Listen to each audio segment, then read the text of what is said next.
everything in moderation is bull.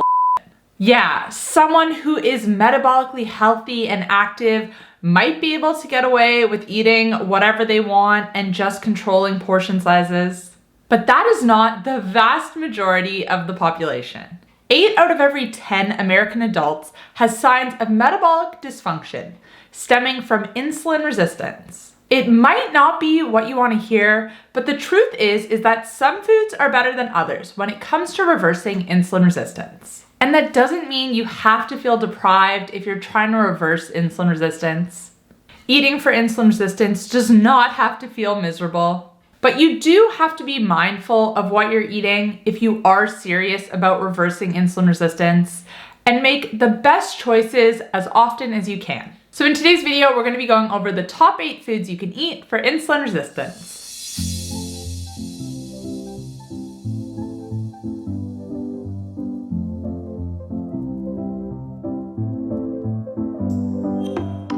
Hey guys, welcome back to my channel. If you're new here, my name's Kate. I'm a certified health and nutrition coach. I post videos twice a week here on YouTube talking all things insulin resistance, weight loss, sleep, and more. So if you're ready to take control of your metabolic health, make sure to click that subscribe button. And you can also find me on TikTok and Instagram, where I share new posts every single day.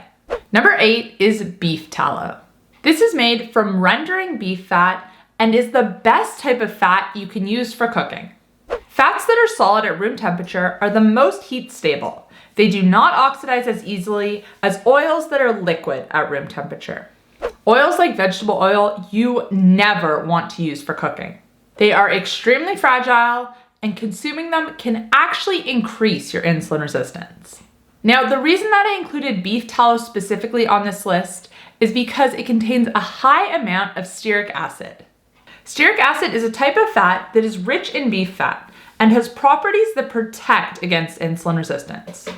You may have heard of stearic acid supplements before, which have been shown to support weight loss. But eating beef fat, aka beef tallow, has a similar effect. Now, I do just want to make one note before we move on, and that is, I know I'm going to get comments worried about cholesterol. So if you're concerned about eating cholesterol and the impact that it will have on your blood cholesterol, don't be worried.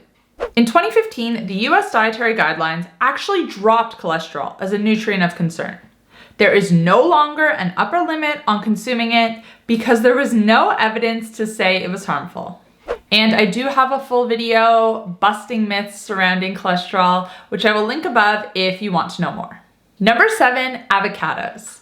Avocados are another food that is great for insulin resistance. They are high in fat and also high in fiber, which makes the blood sugar and insulin response to them minimal. But on top of this, they're also rich in the electrolyte potassium. They contain more potassium gram for gram than bananas. Potassium plays a key role in the pancreas and the release of insulin. Lack of potassium is thought to decrease insulin secretion and decrease glucose tolerance.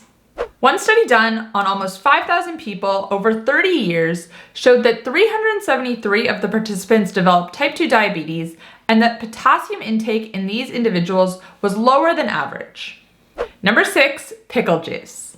Now, I am a huge fan of using pickle juice as a tool to balance blood sugar and reverse insulin resistance. Drinking pickle juice or any vinegar before a meal significantly lowers the blood sugar and insulin response to that meal. So especially if you are eating something that's higher in carbohydrates, using this tip can help to make that meal more insulin friendly. Number 5, steak. Now, red meat gets a lot of hate, and unfairly so. A lot of people think that red meat is unhealthy and that only meats that are leaner, such as chicken and fish, are healthy. This isn't true. Beef and other types of red meat actually have nutrients that directly help to improve insulin sensitivity, one of which is stearic acid, which we spoke about earlier.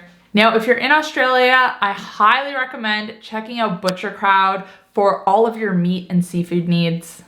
Butcher Crowd's mission is to connect households with trusted partners of farming and fishing families, providing certified, humanely raised, and sustainably sourced premium meat and wild-caught seafood products. Their beef and lamb is 100% grass-fed and finished, their chicken and pork is pasture-raised, and their seafood is all wild-caught. They have several boxes to choose from, and they also provide you the option to build your own box. They offer free delivery Australia-wide.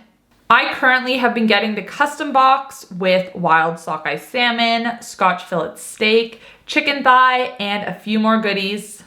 This gets delivered to my door every month. It's super convenient, and you can change, pause, or cancel your subscription at any time. If you want to check out ButcherCrowd, you can head to healthcoachkate.com/ButcherCrowd. I'll put that link in the description box down below. And make sure to use code 𝘆𝑐𝑘ate15 to save 15% off your first box. Honestly, it's so worth giving a try. Like I said, you can pause or cancel your subscription at any time, so you might as well try it because I know you are absolutely going to love it. Again, the link will be down below. Number 4, oily fish.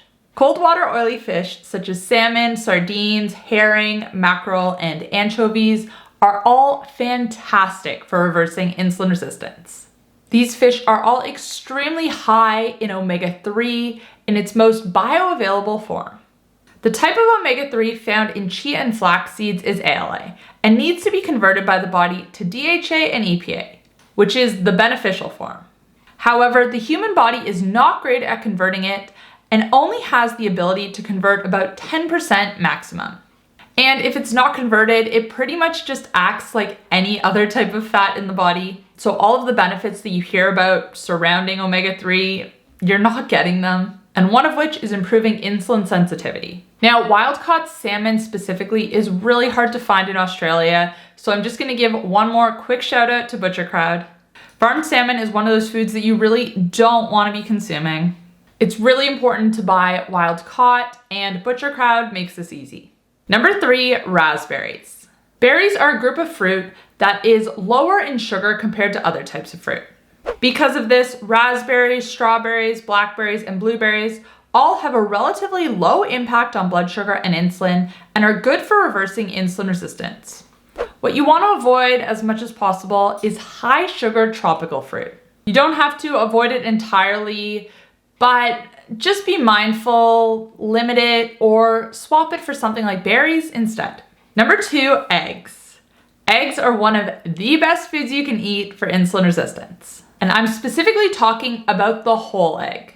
Not only are eggs rich in protein and fat, which has a minimal impact on insulin, they are also super nutrient dense, packed with fat-soluble vitamins and other micronutrients. And again, I'll remind you, earlier I mentioned that you don't have to worry about dietary cholesterol.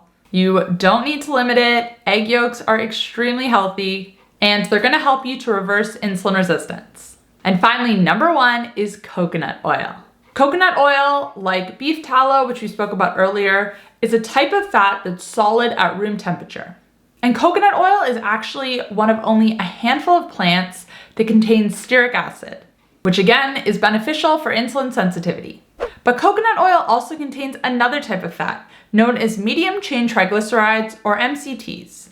This fat helps our bodies burn fat more efficiently for energy, which also helps with insulin sensitivity. Now, you can take this one step further and consume MCT oil. With coconut oil, about half of the fat is MCTs, but with MCT oil, it's 100%, so the benefits are just more potent. A lot of people like to blend MCT oil in their morning coffee. This helps them to extend their fasting window, which is good because intermittent fasting is another very effective tool for improving insulin sensitivity. I do have a full video on MCT oil, which I will link above if you want to know more. Anyways, guys, that's all I have for you today. Let me know in the comment section down below if any of the foods on this list surprised you. Were you avoiding any of them because you thought they were bad for insulin resistance? Has this video changed your mind and your perspective? Let me know down below. I love chatting with you guys in the comment section. And if you're in Australia, definitely check out ButcherCrowd and make sure to use code 𝘆𝑐𝑘ate15 to save 15% off your first box. If you did enjoy this video, you might also enjoy my video on how insulin injections actually make insulin resistance worse. So you can check that out here. If you want to catch up on my most recent upload, you can find that here. And if you want to check out my coaching programs, including my 7-day insulin resistance masterclass, you can find those here. Thanks guys, I'll see you next time. Bye.